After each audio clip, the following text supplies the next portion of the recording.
Hi அனைவருக்கும் வணக்கம். எல்லாரும் எப்படி இருக்கீங்க? இன்னைக்கு என்ன வீடியோ பார்க்க போறீங்கன்னா அரைச்சுட்ட சாம்பார். சாம்பார் ரெசிபி நிறைய இருக்கு. இதுல அரைச்சுட்ட சாம்பார்னா எப்பவுமே ஒரு ஸ்பெஷல் தான். இன்னைக்கு அரைச்சுட்ட சாம்பார் எப்படி செய்யலாம்னு பார்க்கலாம். வாங்க வீடியோக்கு. இன்னைக்கு 100 கிராம் துவரப்பருப்பு எடுத்து கழுவி வச்சிருக்கிறேங்க. ஒரு 2 தக்காளி, சின்ன சைஸ் தக்காளி இதுல சேர்த்துக்கலாம். ஒரு 20 சின்ன வெங்காயம், ஒரு 1/4 டீஸ்பூன் மஞ்சள்தூள், ஒரு 200 ml தண்ணி சேர்த்துக்கலாங்க. ஒரு 5 பல் பூண்டு இதுல சேர்த்துக்கலாங்க. இப்ப இதை மூடி போட்டு ஒரு 5 விசில் விட்டு ஓபன் பண்ணி பார்க்கலாம். அரைச்சுட்ட சாம்பார்னாலே அதுக்கு ஸ்பெஷல் என்னன்னு பாத்தீங்கன்னா அதோட மசாலா தான். அந்த மசாலாவை இப்ப நம்ம ரெடி பண்ணிக்கலாம். சரிங்களா?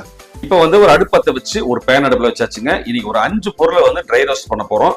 முதல்ல 2 டீஸ்பூன் கடலைப்பருப்பு, 2 டீஸ்பூன் உளுந்த பருப்பு. இப்ப நான் சொன்ன 5 பொருளுமே நீங்க ட்ரை ரோஸ்டா பண்ணியும் மசாலா அரைக்கலாம், கொஞ்சமா ஆயில் யூஸ் பண்ணியும் பண்ணலாங்க. இன்னைக்கு நான் ட்ரை ரோஸ்ட் தான் பண்ண போறேன். ஒரு 3 டீஸ்பூன் மல்லி விதை, காரத்துக்கு ஒரு 5-6 வரமிளகாய்ங்க காம்போட சேர்த்திக்கலாம். கருக விட்டுறாதீங்க. இப்ப இந்த பதம் போதும். அது 2 டேபிள் ஸ்பூன் துருவன தேங்காய். இந்த தேங்காய் லைட்டா கலர் சேஞ்ச் ஆகிற வரைக்கும் ஃப்ரை பண்ணிக்கோங்க.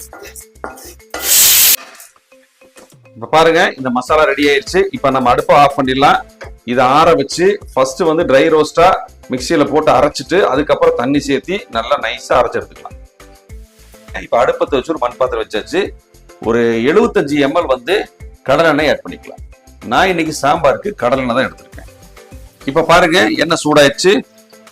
1/2 டீஸ்பூன் கடுகு, 1/2 டீஸ்பூன் சீரகம், 1 டீஸ்பூனுக்கும் குறைவாக வெந்தயம். அடுத்தது 1/2 கப்பு சின்ன வெங்காயம் முழுசா சேர்த்துக்கலாம். கொஞ்சமா கருவேப்பிலை.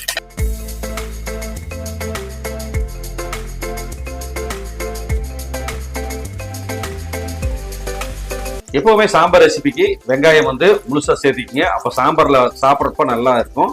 பெருசா இருந்ததுன்னா பாதியா குறுக்க நறுக்கி. சரிங்களா?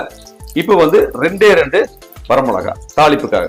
அடுத்தது இன்னைக்கு 3 காய் எடுத்து வச்சிருக்காங்க சாம்பாருக்கு. மேரக்காயை சேர்த்துக்கலாம். 100 கிராம் அவரைக்காய் எடுத்திருக்கேன், சேர்த்துக்கலாம். 100 கிராம் அளவுள்ள வெள்ளை பூசணிக்காய்.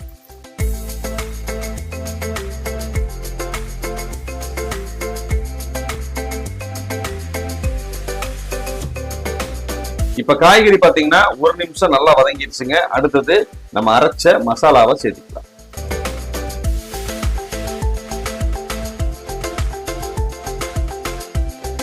இப்ப மசாலா சேர்த்துனதுக்கு அப்புறமா இந்த காய்கறியோட ஒரு 1 நிமிஷம் நல்லா மிக்ஸ் பண்ணிக்கலாங்க. இப்ப இந்த குழம்புக்கு தேவையான உப்பு, கல்லுப்பு ஒரு 1.5 டீஸ்பூன் சேர்த்துக்கலாம். இப்ப பாருங்க, மசாலாவோட சேர்த்து காய்கறி நல்லா மிக்ஸ் ஆயிடுச்சு. இப்ப இந்த சாம்பாருக்கு தேவையான தண்ணி சேர்த்துக்கலாம். இப்போ இந்த காய்கறி வேகிறதுக்கு பாத்தீங்கன்னா ஒரு 5 to 6 நிமிஷம் ஆகும். இதை மூடி போட்டு மூடி வச்சிடலாம். ஏற்கனவே வேக வச்சு எடுத்த பருப்பு சேர்த்தி இப்ப இந்த டைம்ல நம்ம கொஞ்சமா புளி கரைச்சி வச்சிருக்கேன். அதாவது ஒரு சின்ன நெல்லிக்காய் சைஸ் அளவுக்கு புளி கரைச்சி வச்சிருக்கேன். இதை சேர்த்திக்கலாம். கொஞ்சமா பெருங்காயத்தூள். நம்ம எல்லாமே இதுக்கு தேவையான எல்லா விஷயங்களும் சேர்த்தியாச்சுங்க. கலந்து விட்டாச்சு. மறுபடியும் மூடி போட்டு ஒரு 2 நிமிஷம் கொதிக்க வச்சிடலாம். சாம்பார் கிட்டத்தட்ட ரெடி ஆயிடுச்சு. ஒரு சூப்பரான அரைச்சுட்ட சாம்பார் ரெடி.